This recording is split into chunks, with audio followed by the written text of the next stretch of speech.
91-де жаңа клип, менде де жаңа видео. Қысқасы мен осыған дейін YouTube каналға қандай видео салатынымды білмей жүрмін. Сол себепті қандай видео түсіргенімді қалар едіңіздер. Өз ойларыңызды комментарийға қалдырып кетіңіздер. Хай, сіздермен бірге Жұлдыз. Алғашында мен реакция түсіргім келген. Содан кейін маған неге клипті менің қалай түсінгенім жайлы, яғни клипке декодинг жасау туралы ой келді, және құпия элементтер жайлы. Найдённың клипін іздейміз. Вот. Жаңағы газет оқып тұр, барлығымыз байқағандай. Бұл газетте не байқадық? Сау есімді ұрлайды дейді. Сау есімді ұрлайды. Айсия бой мен деген мен ол айнайды. Айсия дейді.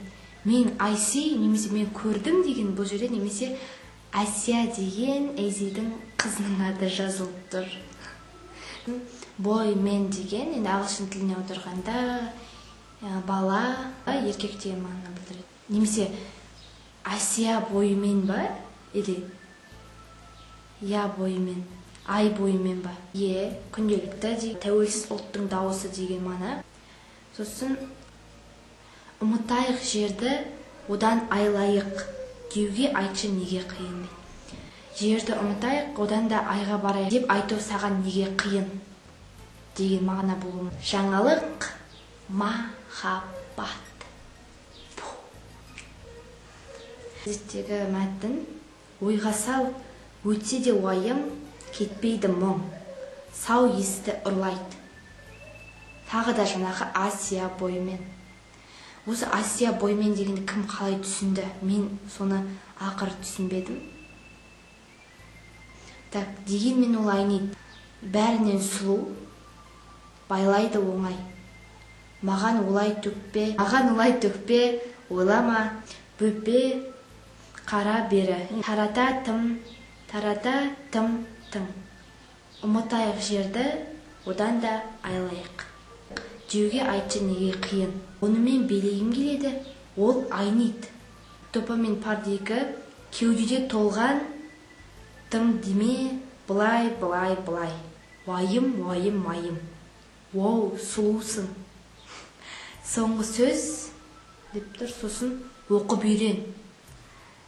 Менің ойымша, келесі музыкада кездесетін сөздер явно сондай бірдеңе. Баланың суреті тұр, допамин зат дейді. Допамин деген, допамайн ба, или допамин ба? Дофамин шығарайды. Ана жерде ауру сақтылып көрсетілген. Зат дейді. Түсінбей тұрмын зат екен. Сүйіп қалу симптомдарымен түсушілер көбеюде. Сақ болыңдар. Кез келген адам сүйіп қалуы мүмкін. Астына назар аударсақ, мына жерде онымен билегім келеді. Сау есімді ұрлайды. Жаңа науқас, зак, болжам. Жүрегінде иесі бар. Шағым, дым, мағынасыз әңгімелер. Мен түсінім бойынша махаббат дәрігері, немесе махаббат зерттеушісі десек те болады. Клипте көргенімізде барлығына көзін байлап қойған. Яғни бір-бірін көріп ғашық болып қалуы мүмкін, немесе жаңағы 91-ның адамдарының ауруы жұғуы мүмкін, немесе соларға ғашық болып қалуы мүмкін. Бұл жерде баланы науқас деген жазылған. Дофамин жөнінде сұрақтар клиникасы деп тұр. Науқас бала. Оның астында ештеңе көріп тұрған жоқпын мен өз басым. Сосын сүйіп қалу деңгейі. Яғни оның астында деңгейлер жазылған. 10, 20, 40, бірдеңе. Ең сонда 91 деп тұр. Сосын кімнің қолын қара? Эйстің қолын қара. Эйзиде бұл жерде отбасылық сцена, яғни әйелімен ұрсып қалған. Соңында баритоннан уайымдама деген сообщение. Ол қызбен бірінші рет кездесейін деп тұр, немесе қызға сөз салайын деп жатыр. Менің ойымша солай. себебі көп кездескен адам уайымдауы мүмкін емес.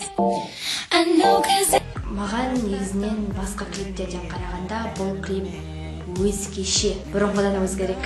Олар көптеген клиптерінде агрессивті екен білдіретін болса, осы бейнебаянда сабырлы және де адамға бір жағымды әсер ететін бейнебаян болды. Сау.